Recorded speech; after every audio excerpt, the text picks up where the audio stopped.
وليعلم الشعب السوداني أنه مراد في دينه وفي عقيدته وفي خلقه وفي مثله قبل أن يراد في معاشه، قبل أن يراد في حياته، فإنه مراد في دينه. فلنعلم هذه الحقيقة حتى لا يؤخذ هذا الشعب على غرة من أمره.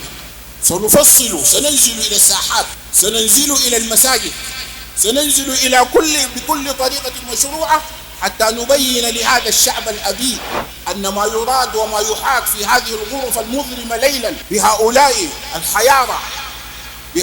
الحيارى لكي يفرضوا علينا دينا ليس ديننا، وقيما ليست بقيمنا، وطريقة ليس، ومنهجا ودستورا ليس بدستورنا، إنه مرفوض بكل ما يؤتى هذا الرجل.